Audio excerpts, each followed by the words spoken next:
ควายดำพี่น้องใหญ่อีหลีแคนเคาะมักกะลุงที่บ้านทัดนางลาววัดพระธาตุนางลาวสัตว์เลี้ยงกับเจ้าอยู่ตามกลางทางก็ได้ปอเตะย่อ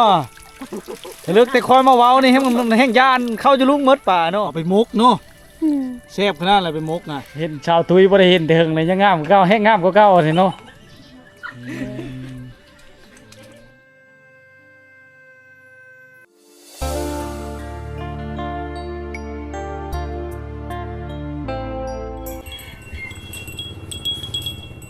ครับทักทายชาวบ้านดีFCทุกคนนะวิดีโอนี้เราก็มาอยู่ที่บ้านทัดนางลาวทุกคนเมืองเมลาบุรี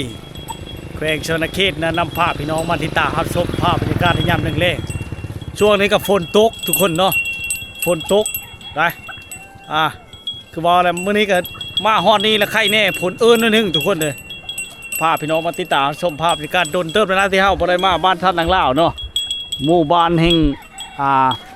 ชนเผ่าผู้ไทยบรรยากาศยามนี้เขาเจ้าเลี้ยงโง่แถวนี้แหละพี่น้องปลูกเลี้ยงอยู่สะดวกสบายเนี่ยแล้วก็มีภูเขาธรรมชาติที่สวยงามอ้อมล้อมเต็มด้วยทุ่งนาที่กำลังเขียวงามเนาะป้าเขานำกันไหลตลอด24 ชั่วโมงทุกคนสะดวกสบายบ้านนี่ได้การใช้น้ำใช้ท่ามาเตแม่น้ำชีน้อยเนี่ย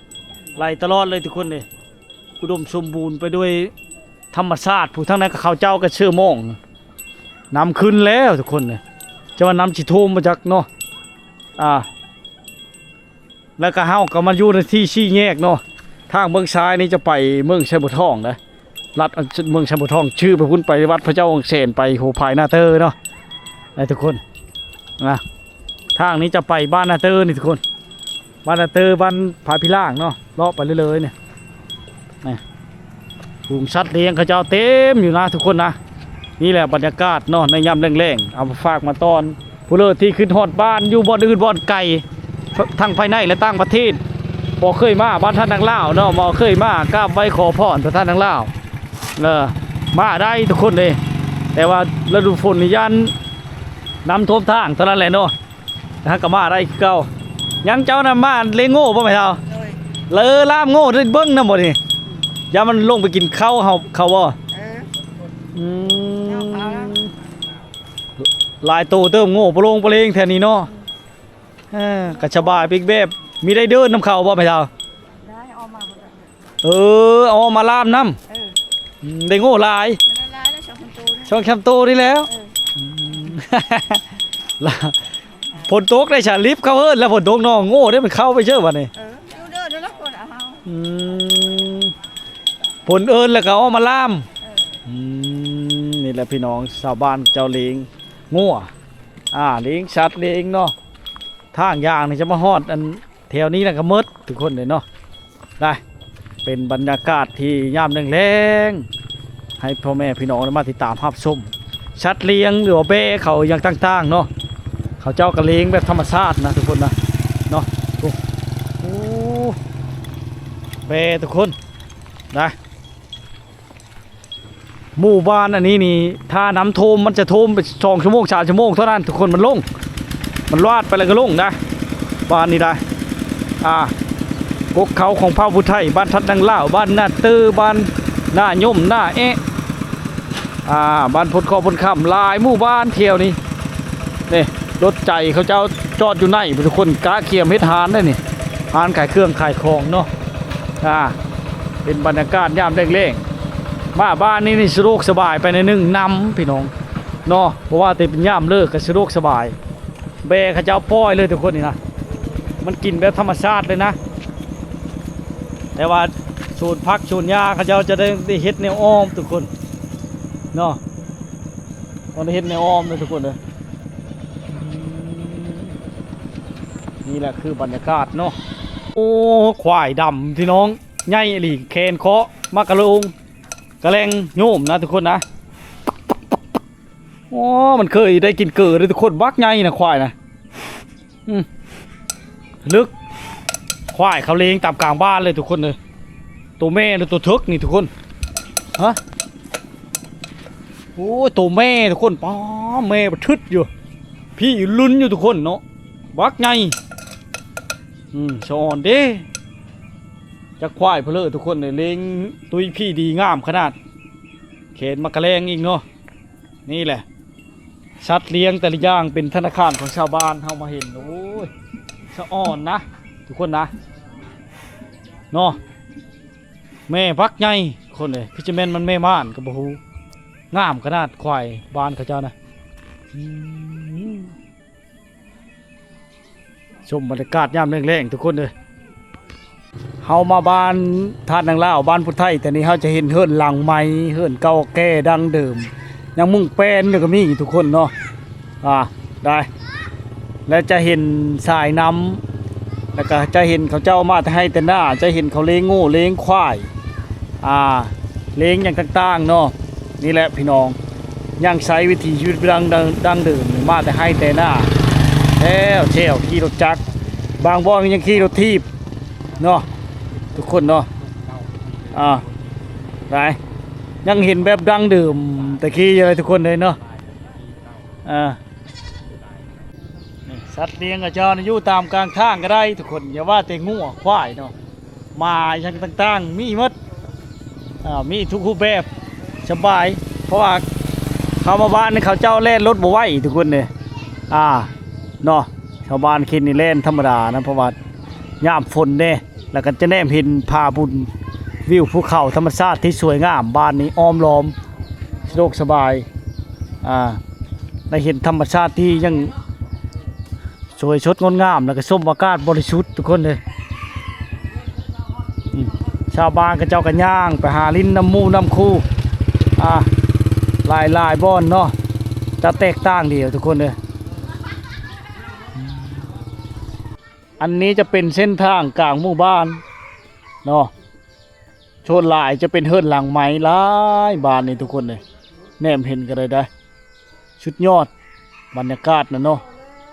มันมีวิวภูเขาธรรมชาติที่สวยงามทุกคนเลยมาเบิ่งยามใดก็คักประทับใจบ้านนี่วิวพันล้านข้างนี้ทุกคนเลย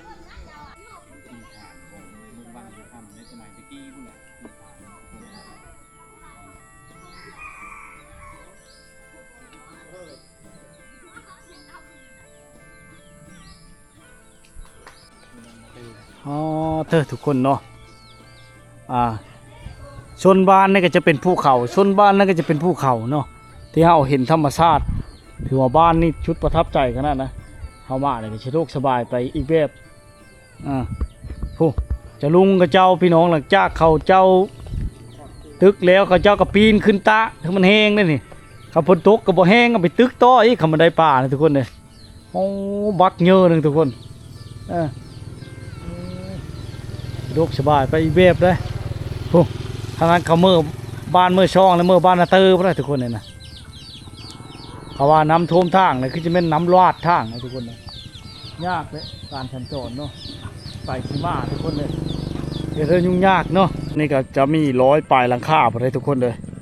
บ้านท่านนางลาวนี่เนาะเป็นบ้านที่งดงามเลยก็มีเฮิรนไม้ดั้งเดิมแต่ว่าเส้นทางการสัญจรเข้าไปในนี้เขายังเก็บเงินเก็บค่ำทมเนาะเพราะว่าจะให้มันไปมาสะดวกสบายถึงจะเป็นย่ามฝนก็ได้เนาะทุกคนเลยจะแตกต่างกันไปแต่ละมองแต่ละบอนเนาะยังไม่ให้เบิ้งให้ชมให้เห็นทุกคนเลย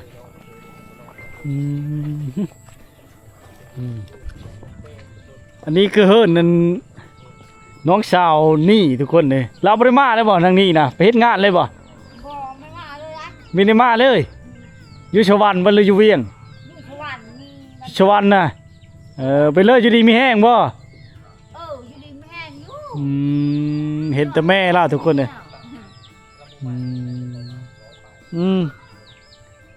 โอ้ยเนาะยังบ่ได้เลยบ่รถไถแต่พุ่นกะว่ารถไถเนี่ยบ่ได้เลยแต่พุ่นมาเลยเฮ็ดหน้าก็ใช้รถพี่น้องชื่อน้ำมันชื่อบ่ชื่อน้ำมันใช้พี่น้องคือเก้าเฮิรนดั้งเดิมแต่เก้าแล้วพี่น้องเฮิรนน้องนี่เนาะพาไม่กระแตะพาไม่เฮคือเก้าอีปอไปเฉลยอยู่หน้าพุ่นเลี้ยงควายเลี้ยงควาย น้องนี่ก็ไปเฮ็ดงานแล้วพี่น้องเอ้ยต่อยาคือเก่าแล้วเจ้าเนาะเป็นเบาหวานน่ะ ก็จะยาแหละ เล่าแล้วก็เลยอาศัยเอาเงินเล่าไปเฮ็ดงานนั่นบ่ เออ เอ โอ อน มาโทรร้านเมื่อที่หาแชมไปตัวยาแม่อ่ะ จนบ่ยั่งบ่ได้เนาะแม่เนาะ ก็ไม่ยังชักพัน เออ เราก็ไม่ยังชักพัน อืม มาเอาแม่เมิด อืมนี่แหละไผบ่พอเลยบ่ฮู้พญาติพะเยานี่เนาะ แม่น เออเฮ้ยน้องนี่ตะกี้พุ่นน่ะทุกคนน่ะยังคือเก่าดังเดิมเนาะเฮาก็บ่ได้มาแต่หึงบ่ได้กายมาแม่เฮาก็กายก็กายเชื่อไปบ้านนาเตอผู้บ้านพระบิล่างบ่ได้ชูเวนั่นนี่นี่จะไปเฮิ้นเก้าแก่เนาะทุกคนเนาะเขาเจ้าพ่อแต่เอาเครื่องไว้อย่างต่างๆสิได้เขาเจ้าก็บ่มางเพราะว่าเอาไว้เบิ่งหรือในใดเนาะเพราะว่ามันเป็นเฮิ้นเก้าแก่ตะกี้นะทุกคนนะนี่แหละบรรยากาศเนาะ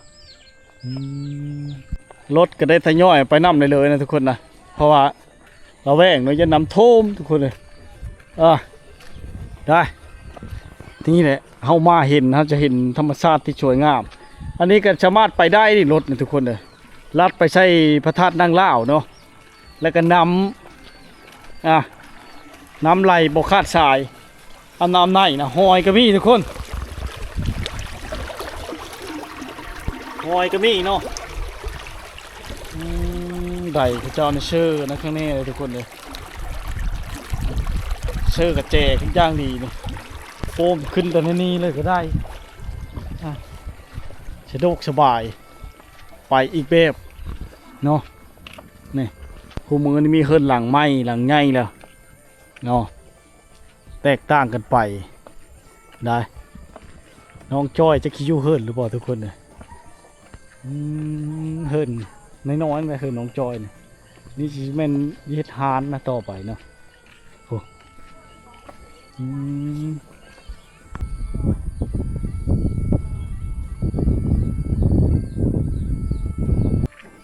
เฮิร์นหลังไม้บูห่านดั้งเดิมตะกี้ทุกคนเฮิร์นไม้ บ้านยังไม่ให้เห็นให้เบิ้งอยู่เนาะหลังนี้มันพระเลยเสามันพระใช้ในการพระเลยอันนี้ก็จะเป็นเราทุกคนเราไม้แป้นอย่างดีเลยนะเขียนกล้วยไว้หน้าเฮิร์นหน้าบ้านได้ขายว่าเลยมาเลยขายพวกกล้วยนี่นะพูดแบบนี้เนาะจุพี่วีเท่าไหร่เนี่ยวี5,000โอ้พี่น้องจะได้ยังมาซื้อช่อยเด้อมันจริงเนี่ยถือนะเอาช่องวีจ่ายเงินไปท่าก็ได้ดีเนาะเจ้าของเฮิร์นผมไปอยู่มาได้เอาไปยังน่ะโอ้เพราะว่าคอยฉลังเห็นยุบไปกามากายเขนกล้วยตลอดขึ้นว่าเขนโชว์จะเราโอ้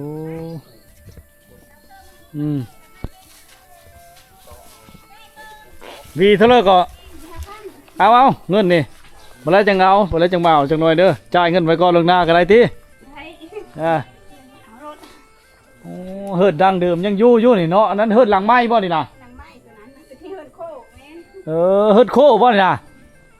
ก็เห็นผู้ชายบางใดนี่ลูกชาวใช่ป่ะลูกชาวลูกเพ้อบางใดน่ะงามๆน่ะฮะลูกชาวเราท่านเอาโพที่เล่ว่าเป็นแต่จักรลมแทบบาดเลยโอ้เฮิร์นโค้บ่นั่นเลยนี่นะเฮิร์ดโคทุกคน เฮิร์นโค้เรามึงใหญ่เนาะเฮิร์ดโค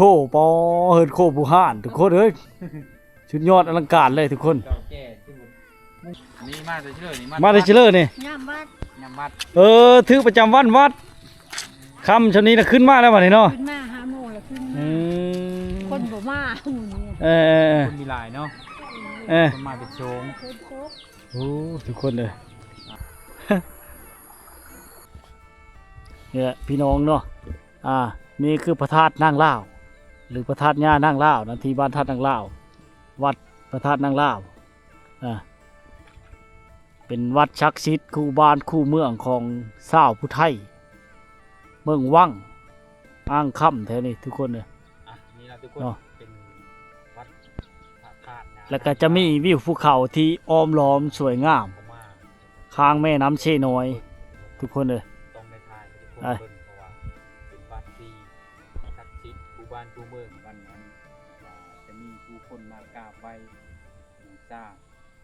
เนาะ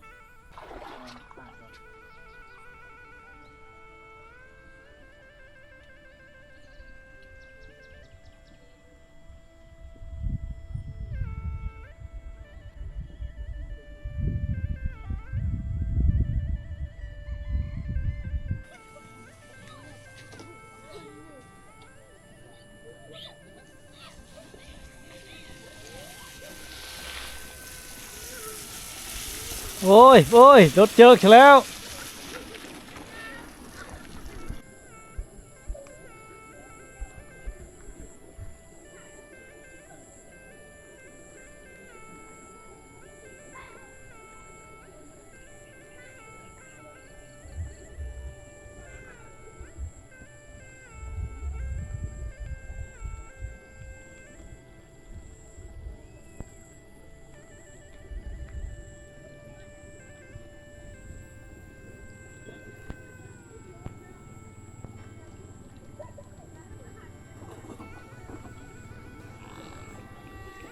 การหาอยู่หากินของชาวบ้านโอ้มาถึงแห่บ่โอ้พอได้กินแล้วเด้เนาะแห่น้อยเฉล็ดโอ้พี่น้องเอ้ยปลาขาวปลาข้อปลาดุกน้อยมื้อแล้วทุกคนนี่แหละการหาอยู่หากินของชาวบ้านผู้ไทยเขตนี่นะทุกคนนะนี่ฝนตกกันเขาเจ้ากับบ้านถึงจะลุงทุกคนเลยแสดงว่าล่อท่าที่หึงแล้วอันจะลุงเนี่ยเนาะถ้าฝนตกนะเฮ็ดไม่ไหม้หรือบ่นะคือเราขั้นไม่มือเลยปลาเด้อได้บักหลายทุกคนมีปลาแต่ท่งเอาปลายังนั่นน่ะปลายังได้หลายนะ ปลานั้นปลาลาดนะ ปลาลาดอย่ามาปลาโลเลวอะไรแถวนี้มีปลาลาดเสียเนาะมันใกล้เสียน้อยเด้เนาะแต่ค่อยมาอ๋อนี่มันสิบ่ตื่นมันบ่ปลาเจ้านี่ฮะตื่นเลยเนาะโอ้ชาวบ้านเขาเจ้ามาตึกบ้านไอ้บ่ ได้หลายแต่ได้ทุกคนเลยคันน้ำขึ้นแบบนี้แล้วพอได้กินอยู่เนาะดุย่อตลอดย่อเลยจุ่มเลยย่ออยู่ดิมันน้อยในนั้นก็เบาป่ะ น้อย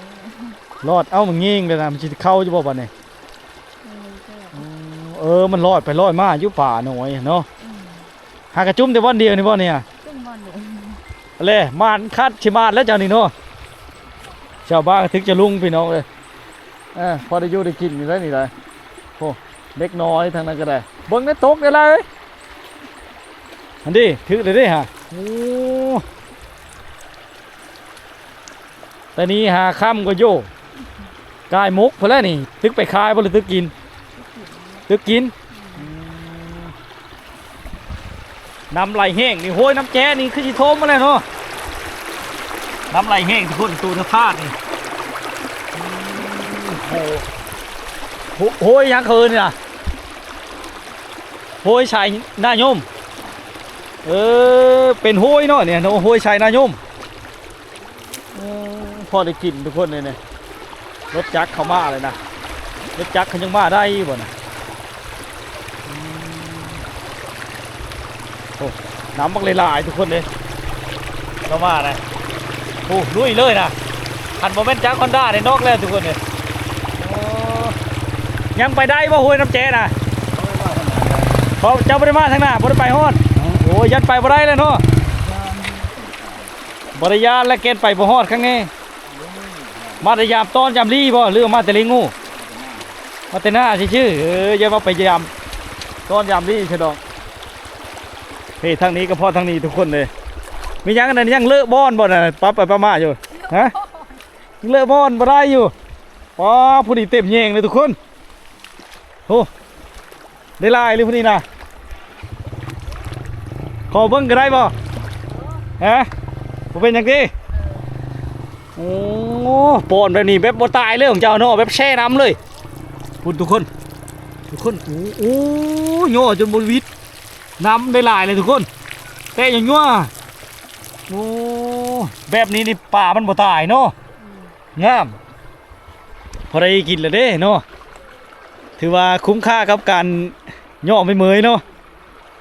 เด้ถือเลยฮะ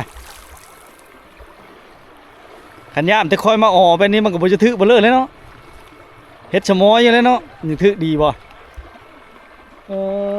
หลายคนเนาะมาถึงเนาะฝนตกไหมไปนี้เราพอได้กินตลอดบ่ตอนนี้เราก็ย่ออะไรนี่มันบ่ถือบ่เลยบ่จะยังยายน่ะเด้ถืออยู่เด้โอ้ยยายเฮ็ดหยังนี่หากะมาบ่พุ่นนี่ล่ะฮะคือว่าคลองมาเบาก็มันนี่ฮะ ก็มาที่มันไม่ได้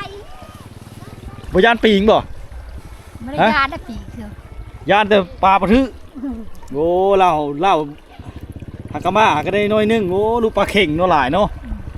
ปลาเข่งปลาลาดหลายป่าทุกคนเพราะว่ามันไหลลงแม่น้ำชีน้อยเนาะป่าตื้นน้ำมาทึกตลอดนะเนาะบ้านใดได้บ้านนั้นแต่ได้บ้านน้อยบ้านหลายนะทุกคนในนั้นนี่จะลุงเยอะหรือเจ้าน่ะโฟเถอะเยอะหรือจะลุงได้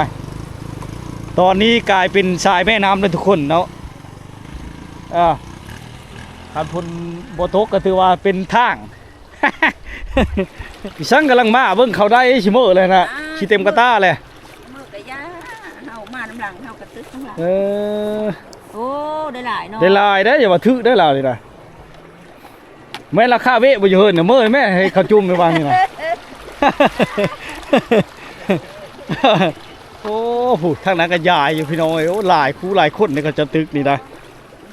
บ่ชุดเจ้าหมายไว้บ่ตึกแต่ละบอลหรือว่าผู้เริ่มมากก็เลยได้จุ่ม ไม่ได้หมายเลยเคยอย่าตึกแล้วเลยก็ตึก คันเขาจุ่มก้อนเลยก็ถือว่าไปจุ่มมันมือเนาะ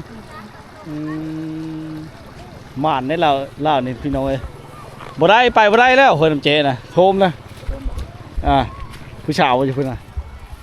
ฮะคันบ่แม่นนั่นน้ำแกงหรือว่าน้ำขึ้นไปนี่ทุกคนเขาเจ้าจะบ่ได้มาเนาะนี่เฮ็ดเธอมันหกแถวนี้นะบ้านนี้เขาเจ้าเทมาถึงจะลุกนี่จนแปนทุกคนเลย มันแปลนอื่นดอกแปลนถ้ามันมาหาปูหาปลาเลยมาหาอยู่หากินเนาะ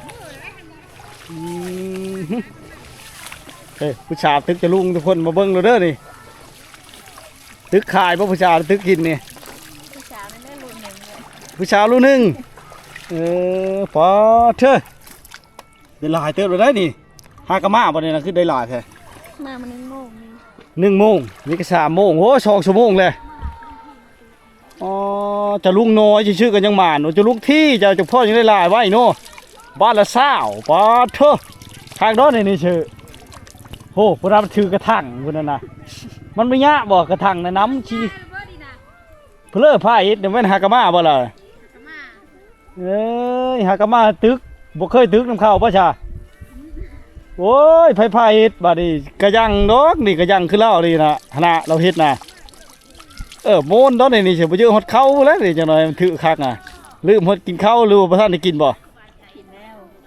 กินแล้วก็มากินข้าวง่ายแล้วก็มาโอ้ได้คักได้นี่เราสิจะตึกเนาะจักพ่อจังยามเลยพ่อชื่อจะลุงนี่ชื่อมันเป็นมุ่งมากกันหย่อน แหนมเบิ่งในนั้น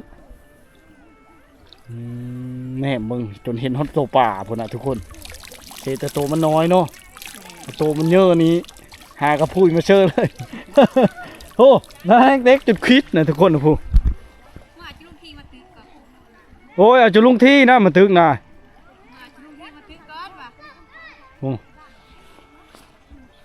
บอยัดปีงเต้นนี่ชูเจ้ามาเลยแต่ละคนนี่ ยานไม่สอนป่า สอนป่าปีงจับเลยโอ้ยอยู่เลยเนาะเชื้อไผ่ออกเฮ้ยจ้าบันไดโพก็ได้มา นี่ละบรรยากาศทุกคนเลยเนาะนี่ฮะก็มาเชิญการปีงเรียบร้อยกัดปีกเนาะมือ ปีงเขาเชฟไว้แล้วนะ โอ้ยปีกอยู่ห้ามน่ะมีย่านบ่ ไม่ยังอาจจะลุงเมื่อเป็นจะลุงบ่เรือเมื่อชงเลย กะมา กะมาปลาเชื่อแยงอันนี้กันเนาะแบบแช่ไปเลยเพื่อมันตายเลย อุปกรณ์ครบชุดนะเขา อุปกรณ์ครบชุดทุกคนเลยเอา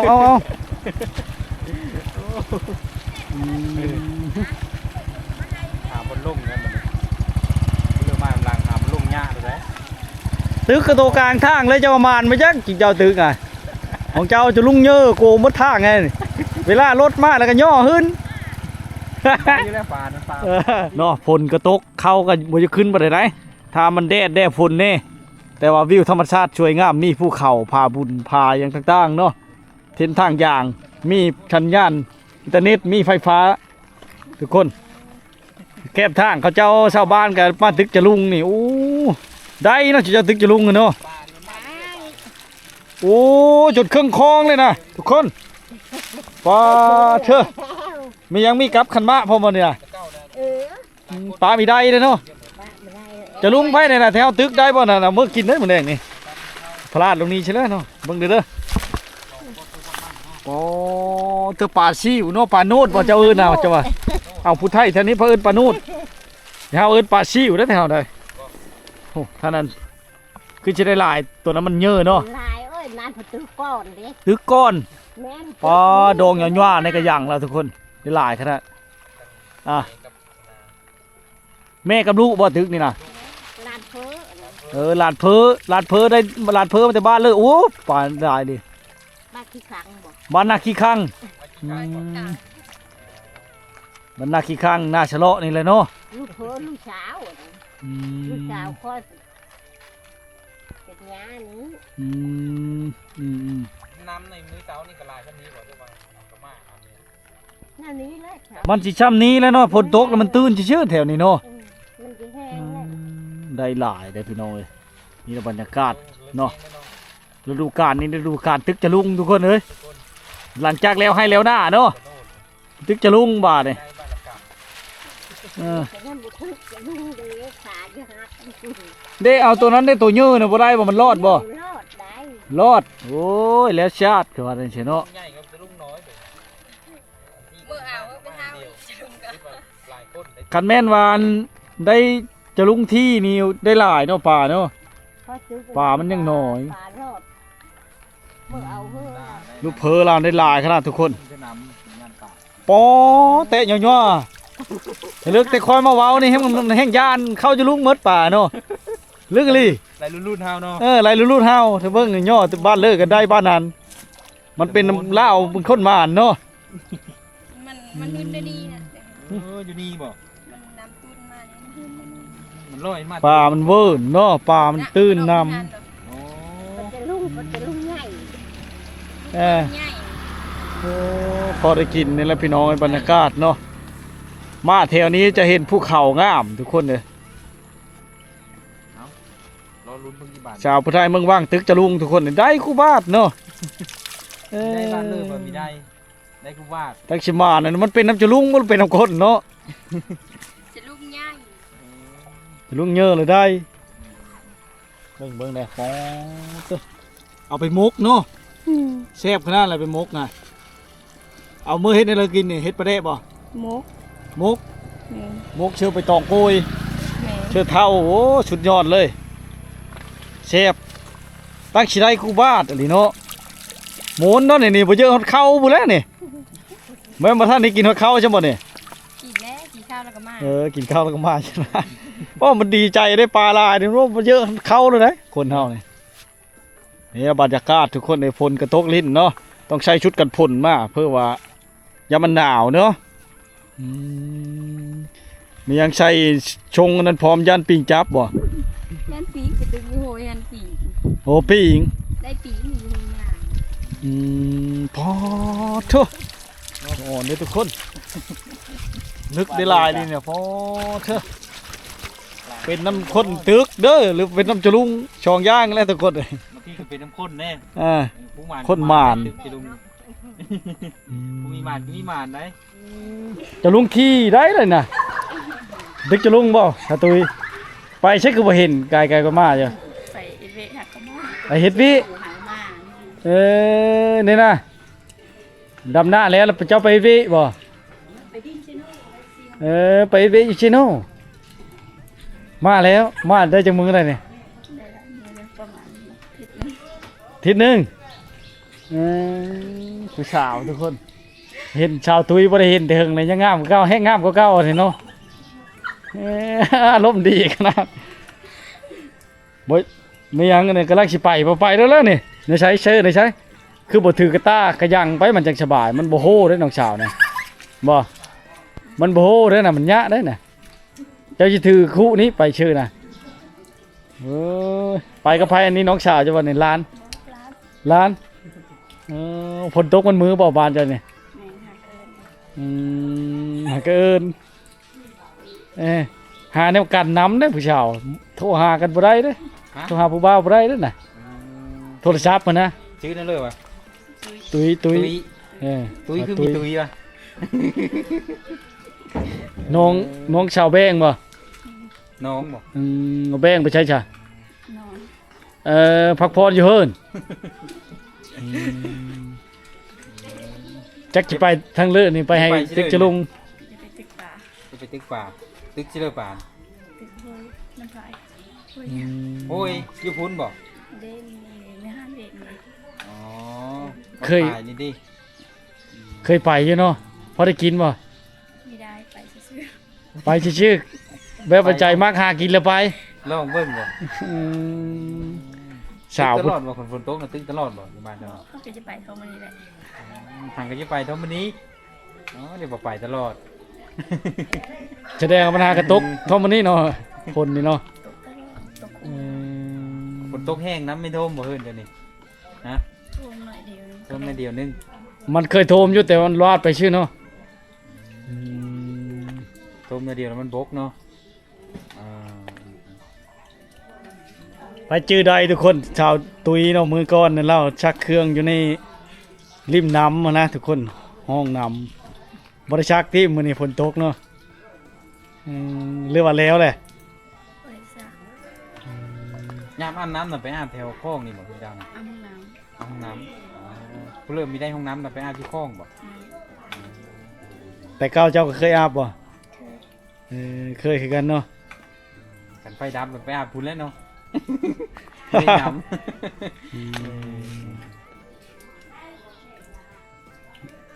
นี่แหละสาวตุยสาวพุทธไทยเมืองวังทุกคนเลยสาวบรรทัดนางเล่าวเนาะหากก็มาแต่ทำงานได้ให้ข่าวก็เก้ามาแต่เฮ็ดงานทุกคน ไปแต่หึงแล้วบ่แต่พุ่นเลยบ่เห็นเลย คือบ่ฉลังเห็นเลย เอาไปเลย วันนี้มาพักผ่อนบัดแล้วเก็บข้าวบ่จังไปต่อเนี่ย มาพักเลย พักเลย ทักเลย อะไรช่วยจะมาลิ้นนั่งก็ได้บ่ฮะ แต่ แล้วแต่ มาก็มา จะมาก็มาจะว่าสบายเด้อนี่สบายมาตลอดเด้อนี่บ่ มามันมีเห็นจนละ มาบ่เห็นมาพา จักไปชิเลอร์ ตัวเลอะแท้เหิดเจ้าตัวนี้บ่มาถามชาวตุ้ยเวทหูจักแล้วเนาะ ในบ้านเลยเนาะ ไม่ได้ห้องพีดเลยเนาะโอ้แต่หึงสักปีเลยเจ้า 14 14 ปีโอ้บ้านเฮาบ่ทันช้างกับขวดดอกฉันมันเนาะผู้ไทยฮะเนาะมีแต่ผู้บ่าวมาลบเนาะ แม่นบ่ ได้มีแห้งจะ ได้ ยัก ไม่ได้พูด ยังมีได้ผู้บ่าวงามปานนี้ใดแม่นบ่ชาวตุ้ยมันตัวสบายบ่นี่เนาะตัว FC จัง ตัว กว่า เอ้ยได้ เห็นหมดเอ้ยบ่ไม่ได้นั่นว่าความจริงเด้ วันนี้โชคดีนะมาเห็นน้องตุ้ยพี่น้อยสาวงามสาวซ่าสาวลือสาวผู้ไทย ไทยบรรทัดเนาะ วันทัดนางลาวกกเขาของพระผู้ไทยเนาะไปกายมากายก็มาซื้อคันมาเบ่งเนาะไปก้าวไหว้ขอพรลงประจำบ่สิเจ้าวันศีลวันพระลงประจำเนาะก็เลยเตรียมตัวสิไปตึกจะลุงทุกคนเลยแต่เฮาก็บังเอิญมาเห็น ไปนะแม่มีไปบ่ ฮักกะกล้าบ่ไปนะ ไปนะน้องชาว เอานะแม่คืนกันไปเลย เอาแล้วแม่เคืองไปดูแล้วบ่ให้เกรงใจไปโลดคะแนนมันมานแห่งดีใจนำแหละเราสิกำลังจะไปหากินนะทุกคนนะเพราะว่าตอนนี้ก็4 โมงไปก็กว่ายามแรงๆเนาะฝนตกแล้วไปตึกจะลุงเนาะพอได้กินแต่เก่าเนาะบางมื้อก็บ่ได้ป่ะ ไม่เคยไป มีเคยไปมื้อนี้บ่คือจะไปใช่ ย่องเบิ่งบ่ ไปดิน ไปดินโอ้แสดงเอาไปหากินเป็นการไปลิ้นบ่เนี่ยแสดงคนมาหากินได้จ้ะเนาะนี่แหละพี่น้องไงเนาะบรรยากาศสาวชนบทคือว่า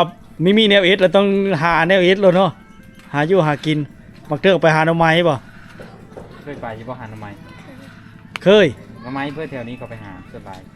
น้ำไม้เกษตรน้ำไม้โห หน่อไม้โฮก ไปหาทางเลื่อนหน่อไม้โหมันอยู่แถวใด ตาม อยู่ผา ตามตีนผาบ่ โอ้ปีนผาบ่หรือตีนผา อยู่แต่ผาแต่ถึง แต่ถึงผาผู้ น้องชาวขึ้นก็ได้เชย ไม่ได้ซื้อ โอ้ขึ้นกับเขาอีเมบ่หรือว่าไปกับหมู่โลด ไป ไป กับหมู่ ไปกับสาว อ๋อไปกับหมู่เนาะ ไปกับหมู่กับเอ้ยยุ่งบ่กินเนาะงามจ้าๆนี่เนาะ กันกินกันยุ่งกันนะตัวผู้บ่ อะไร มันมาหอม ยันยุ่งบ่กินเนาะ เอาไม่ไปบ่ไปตึกป่าบ่ฮะเอาไปก็ไป หาแนวกันไว้ได้น้องชาวอย่ามันตกน่ะอันนั้นนะโทรศัพท์น้องชาวน่ะอืม อันนั้นน่ะเลื่อนน่ะน้องบ่ สาว ฮะร้าน หลานสาว เจ้าลู มาก สาวล่าบ่ บอลูกสาวกลาง กลาง ยังมีผู้ลายก็เจ้านี่เออ ผู้ลาผู้หญิงกับผู้ชาย อืม ผู้หญิง เจ้าบ่มีอายแล้วมีแต่ผู้มีแต่เอ้ยบ่โอ้สามสาวเลยในเฮือนเจ้านี่ แก่ผู้สาวอยู่นี่เนาะ นี่แหละพี่น้องลาวกำลังสิไปหาอยู่หากินเนาะมาจู่โจมบัดเดียวที่เห็นแล้วเนาะโดนเลยนะเฮาก็ไปการมากายอยู่แต่บ่ค่อยเห็นลาวเนื่องจากเราไปเฮ็ดเวียกทุกคนเลยเพิ่นจะฮู้มื้อนี้เนาะก็บริการติดต่ออันนี้เขามาสิจิกจะลุงเด้อฮะเจ้าบ่คือหากะสิไปใช่บ่นี่แม่นเขาเอามือบ่เลยบ่จักปลาน่ะฮะ แม่นมันปลาคอหมดเลยบ่ปลา เขาเอาหมดแล้วบ่จักชาวแบงชาวตุยเนาะโอ้ยลงระหว่างเอ้ยกับน้องจักไผสิงามกว่ากันพี่น้อยมันงามหมดทั้งสองเนาะงามเป็นคนละแบบอืมนี่ผู้บ่าวมาล้มหรือเปล่าซั่นนี่มันจีบหรือเปล่ายังมีได้เนาะคันมีนี่สามารถล้มได้แล้วบ่14ปีบ้านเฮานี่ได้แล้วเนาะอืมอย่าว่าไปเฮ็ดเวอยู่ชิโนผู้บ่าวตอบพึกอยู่ไปจักเลย ไปเวชิโน่ไปตะเก้านะ ชิโนเหรอบ่ ไปเวไปเลยอยู่ชิโน่ ขายอันกี ขายอันกิน ขายกิน โอ้ผู้บ่าวแห่งเฮ็ดลายแล้วนะ อยู่ร้านอาหารบ่ อยู่หันแบบเขาขายตลาดแรงเลยต อ๋อ ลาดสด อยู่ตลาดแรงคุณบ่ไอ้เคยไปอยู่แถวตลาดแรงคือมีเห็นเดี๋ยวเรามีหัวจัก ใบสดค่อยใบสองมือ ไปชงมืออ้าว เอ้า ไปน้อยเทะ ก็เดียวไปเป็นเดินช่องเดินแล้วนี่ อยู่ไม่ได้ อยู่ใช้ชาแต่เก่าคือบ่เห็นจ้ะ เพื่อนปลา ป้าสิใจเหินป้าจังน่ะ เชโน อยู่ชิโน่ เออก็เลยไปขายน้ำข้าวและอยู่บ่ไหวเมย ไปลอง เฮ็ดเว เบิ่ง นักเกินโพด ไปลองเบิ่งในเมืองอยู่มีได้ยังขึ้นฮอดบ้านอยู่อยู่มาอยู่บ้าน บ้านเว้าบ่ได้เด้อเอาโพไปอยู่เฮิรนผัวมันขึ้นฮอดบ้าน อดเอาเลยเนาะคันเป็นอย่างนั้นนะไม่เห็นช้างเพิกในป้าเลิกพี่น้องเอ้ยเพื่อสิเห็นเนาะจนค่ำก็บ่เห็นซั่นนี่ก็ได้บังเอิญเนี่ยบังเอิญมาหลายครั้งแล้วที่เฮามาก็บ่ค่อยเห็นน้องตุยนี่ทุกคนเลยคันเราบ่ชักเครื่องมันนั้นก็บ่ฮู้จักเลยนะบ่เห็นเลย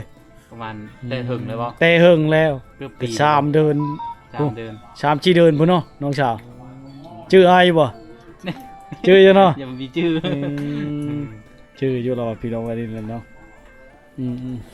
ไอ้เนาะไปโลด มาแล้วกันยุดย้อนแล้วมาเห็นจุทีมงานได้เฮากันทุกคนเนี่ย นี่แหละทุกคนเลยสาวบานๆเนาะส่วนหลายกับ